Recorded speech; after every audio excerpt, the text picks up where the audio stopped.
సాయంకాల సమయములో సంధ్యాదీపారాధనలో వచ్చును తల్లి మహాలక్ష్మి, వచ్చును తల్లి వరలక్ష్మి.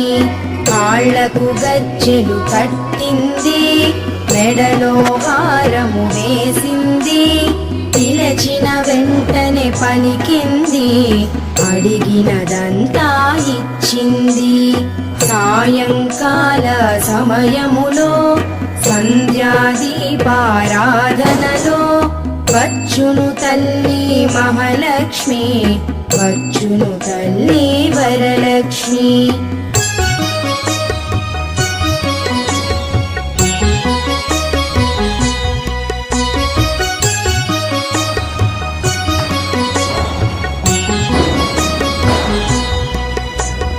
ధనములనిచ్చును ధనలక్ష్మి,